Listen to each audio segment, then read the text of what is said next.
What is good, champs? It's your boy Jerry. Welcome back to Champion Talk. Welcome back to the channel. And today's video will be about the NBA trade deadline. The trade deadline came to a close today. There were a lot of moves made, a lot of great moves made.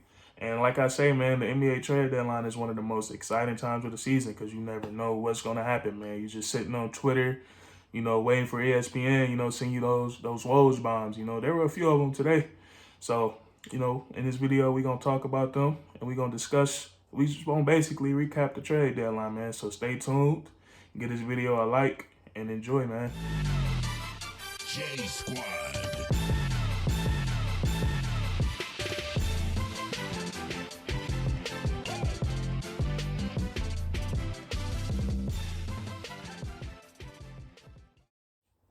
All right, fellas. Now, to me, man, this was one of the more exciting NBA trade deadlines. I think there were a lot of big moves made. And we gonna kick it off in Orlando, Chicago. These two teams made a deal today. And if you're an Orlando Magic fan, man, I feel bad for you. Them guys got rid of their whole, core. This is a team that's been to the playoffs. I think eighth, seventh seed both times. Out of the last 3 years, both times first round exits. So you would think, they would keep trying to build on that, but it looked like Orlando has went into full rebuild mode. But they sent Vujacic to not to the Orlando Magic. They sent Vujacic to the Chicago Bulls. The Bulls will receive Wendell Carter, Otto Porter, and 2 first-round picks. Now this is huge for Chicago. Chicago is a team that's in the Eastern Conference. I believe they're in like 10th, 9th place. And they battling for a playoff spot, man. Adding a guy like Nikola Vujacic, a guy who averages 24, 25 points, around 11, 12 rebounds, pairing him up with Zach LaVine. Zach LaVine is a guy who doesn't get enough credit for what he's doing out in Chicago right now. And most of that is because, Chicago is not the market it once was. Back when D Rose was in his prime, back when Jordan played, they done kind of calmed down a little bit. But Zach LaVine is having a hell of a year, man. He's averaging 28 points, around 5-6 assists, and he's doing it on over 50% shooting from the field and over 40% shooting from the 3-point line. So, he's a borderline superstar, and he's doing it in his own way. He's doing it quietly, and now you pair him up with a guy like Nikola Vujacic, who can do a little bit of everything. He can shoot the three. His mid-range game is exceptional, and his post work is his post work is probably where he do the most damage at. So, it's a great pickup for Chicago, and I love that trade for them. And for Orlando, they got Wendell Carter. He's been in the league for like 3 years, haven't really, lived up to how high he was picked in the draft. And then Otto Porter, we all know how sorry. Well, I ain't gonna call. But we all know how sorry he was in Washington. His story, how he got that paycheck and just forgot how to play basketball. But sent him to Orlando. So Orlando is in full rebuild mode, man. And we're going to go to the second team that the Magic made a deal with, sending another way one of their key pieces, the Boston Celtics. The Boston Celtics received Evan Fournier from the Magic, and all the Magic got was Jeff Teague and two second-round picks. But this is a huge pickup for the Boston Celtics. We all know how they've been struggling this year. They below 500, something we haven't seen in like 5-6 years, man. Since 2016, these guys have been playing great basketball, but this year it's been a struggle. Evan Fournier, whether he starts or comes off the bench, he's gonna add what I think this team needs the most, man. Some more scoring. When Tatum and Brown don't have it going, or Tatum and Kemba Walker don't have it going, because we never seen it. All 3 of those guys have it going because it's something we haven't seen yet.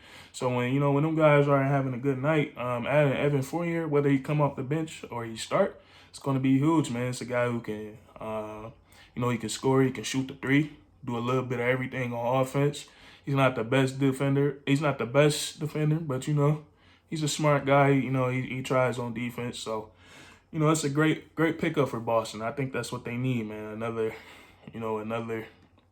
another scorer on that offense to, help mainly Tatum and Brown, man, because them guys, the Boston Celtics have been struggling to find that, that help from their supporting cast, man. So, and then the last team that the Magic dealt with, today, the Denver Nuggets. The Denver Nuggets, boy, the Denver Nuggets received Aaron Gordon from the Magic, and the Magic got the Magic. They got some decent players. One of my videos, I think it was a trade video. I predicted, the Nuggets had some good assets. As far as young tradable players, they done got rid of Gary Harris, R.J. Hampton, and a protected first round pick. Sent them to Orlando. For Aaron Gordon, and this is huge for Denver. Denver lost 6 guys last year after the playoffs. One of them was Torrey Craig. He was a great perimeter defender. He could hit the three ball a little bit. And then they lost Jeremy Grant, and I think that was their biggest loss. Their biggest loss of this season. Obviously, they went with Michael Porter Jr. Instead of Jeremy Grant. Jeremy Grant was a starter for the Nuggets last year, I believe. Porter Jr. came off the bench, or he started starting around the playoffs. But Jeremy Grant he's been having an excellent year in Detroit. Having career highs and everything, showing that he's a formidable player in the NBA, probably gonna win Most Improved, and I think we can see that. Losing him has hurt the Nuggets. I think really defensively, they don't have a wing defender out there. That's one thing. That's probably my favorite thing about Jeremy Grant, man. He's very long, pause, but he's very long, athletic, and he could defend. Basically 1 through 5, 2 through 5. So, adding Aaron Gordon adds, versatility to that offense. A guy who's been in Orlando, who's been there, he's been their best player for the last 3-4 years, and he's led them to the playoffs. So he knows how to win. So you throw him on Denver with Jokic and Jamal Murray and the rest of those guys, it's a recipe for success. He's going to help them out greatly. We all know his athletic ability. We all know he can shoot the 3 ball. And yeah, man, now the game is gonna come easier for him because he's not the best player on the team no more, and he's playing with one of the best playmakers in the NBA, and Nikola Jokic. So that's a great pickup for Denver. I think it's gonna help them out tremendously, and it really shifts things in the West if you think about it. So you know what I'm saying. So it's a great pickup for Denver, and I think they really needed that. This is filling that void that was left by Jeremy Grant. So. Great job by Denver. And next trade, man. This is supposed to happen in free agency. Rajon Rondo is now a member of the Los Angeles Clippers. He was traded. Sadly, he was traded for, they done got Lou Will out there. 6 man like I'm Lou Will, Mr. 2 girlfriends. That man is living life. But, he's now a member of the Atlanta Hawks. And also the Hawks sent 2 second-round picks to them guys. So, I think this was a great trade for both teams. Lou Will is familiar with Atlanta. I believe he played with them before. But, that gives Atlanta, another veteran guard to, have and, have behind Trae Young. That's good for him. Another guard that can score. And I don't really think Lou Will was happy in Los Angeles anyways, with the way that Paul George and Kawhi Leonard, the way that they was getting treated and the way they was treating the team. Guys like Pat Bev, Lou Will, Montrezl Harrell, them guys wasn't really happy with that. So I think Lou Will wanted out of LA, and the Clippers now get that point guard that they wanted, the floor general. They get that in Rajon Rondo, a guy who showed what he could do in the playoffs last year, or what he's still capable of. As when LeBron came off the floor, or when he was sharing the floor with LeBron was able to get a ball to Rondo, and let him make plays. Create for others and create the offense. So that's what the Clippers get, and that's what the Clippers really needed. You look at their team; they didn't have a true point guard. Patrick Beverly is just a 3-and-D player in a point guard's body. Unfortunately, he's 6'1", 6'2", so he has to play the point guard position.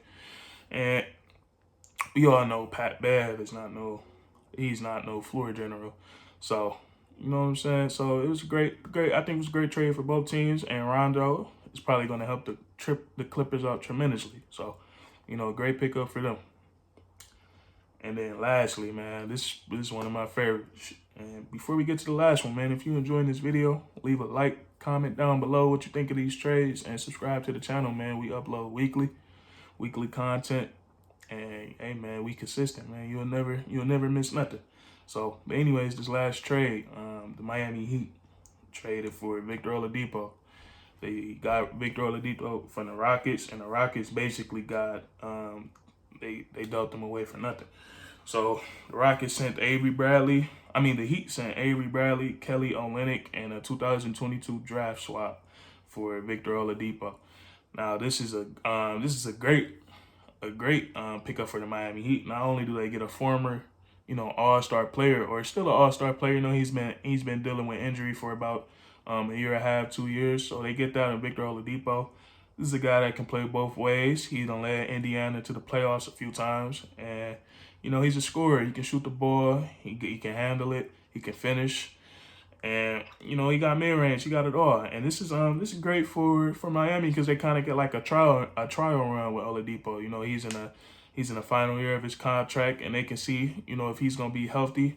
They could try him out, see if they like him. But this is what Miami needed, man. They looking at Brooklyn, seeing what they've been doing this whole year, grabbing everybody they can. Literally, they picked up Blake Griffin, and they picked up and James Harden, adding Blake Griffin, James Harden to their team this year.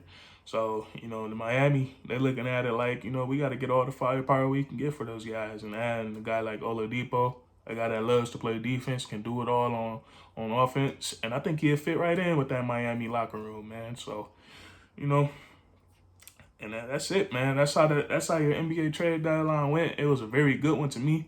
My favorite trade is probably that Vujacic to the Bulls one, because Zach LaVine really needed some help in Chicago. So, that's it, guys. If you enjoyed this video, leave a thumbs up. Comment down below what you think of these trades, and subscribe to the channel, man. And it's curtains.